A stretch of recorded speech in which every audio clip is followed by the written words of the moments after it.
I'm Heath Lambert. You're listening to Marked by Grace, a podcast applying the grace of Jesus to all of life.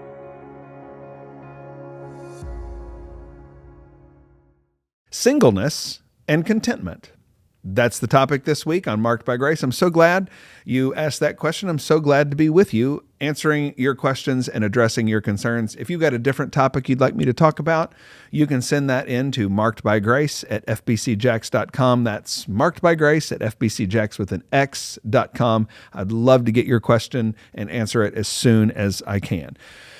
The question this week comes from you, and you're wondering about singleness and contentment, and you say that if a person says they're content being single, but ends up in a relationship, were they really content?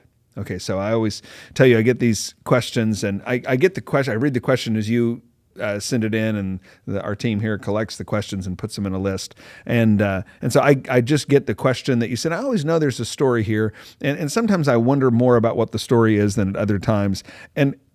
And it seems like there might be a story here that you've got somebody who's wrestled contentment to the ground in their singleness, and now you're in a relationship, or it looks like a relationship might be on the horizon, and you're starting to doubt, well, if I'm thinking about this and pursuing this and desiring this, was I really content before? So can you say you're content being single and then get into a relationship later without proving yourself to be a liar? And the answer is yes, of course. Yes, it is possible to be content, really honestly content, being single, and then go and pursue a relationship and be content in that situation without having been a liar in your previous state of contentment. And the reason is because both contentment and relationship statuses are flexible and not absolute. Okay, so when and where and how you're content and the status of your relationship, all of those things are flexible. Let me show you what I mean. In Philippians chapter 4, verse 11, it's a key passage where we get our understanding of what it means to be content. And it says, "Not that I am speaking of being in need, for I have learned in whatever situation I am to be content. I know how to be brought low, and I know how to abound.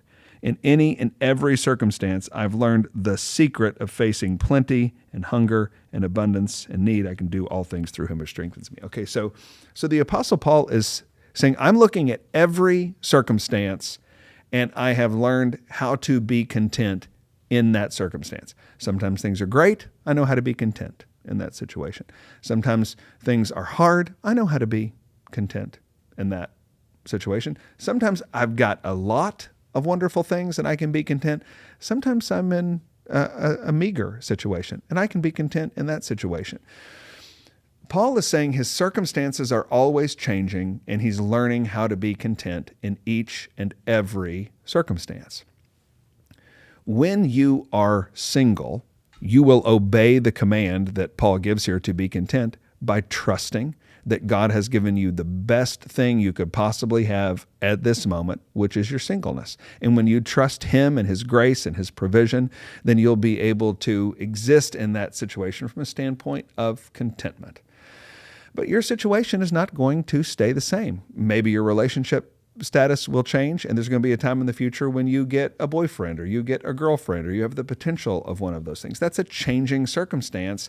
And now your job is to look at where you are and how it's changed and be content in that. If you looked at your current situation and looked back to where you were, you'd be starting to move in the direction of discontentment with your current situation. So the Apostle Paul's saying, my situation's always changing, and what I need in every situation is for my heart to catch up with my situation and be content in that moment.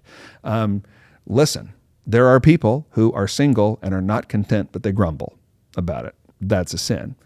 Then there are other people who are in a relationship and they're not content in the relationship. They grumble about the relationship. The challenge is to look around and see whatever situation you're in and just be content with what the Lord has done for you in that moment.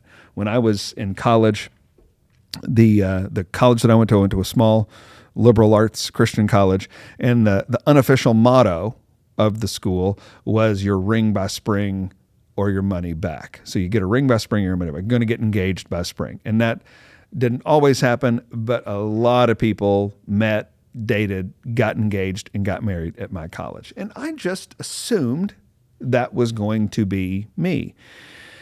And by the time I walked into my senior year of college, I was not in a relationship and had no prospects of being in a relationship. And it was a small school, so I thought I knew all the girls at the school. And the girls that I knew, certainly the girls in my senior year, they were girls that were girls I wasn't going to date. Many of them were dear friends of mine. I'd already dated a few of them. Like, I just wasn't going to date any of these girls. And I just realized, you know what? I'm going to graduate college and I am not going to be in a relationship. I'm not going to be engaged. I'm certainly not going to be married.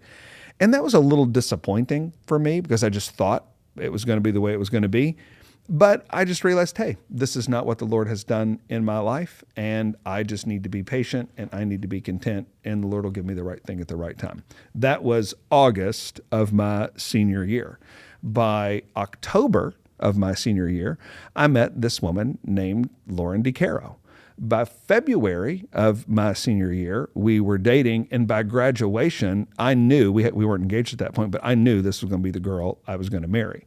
The point is, I went into senior year single and content, and by the winter of my senior year, my situation had completely changed. All the predictions I had were wrong, and I needed to be content in that situation. That's the way it's going to be with you. Our situations always change.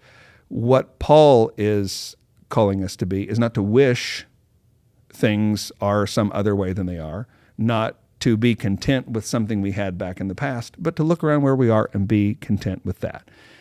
Be content when you're single, be content when there's a chance that a relationship might happen, and then be content in your relationship.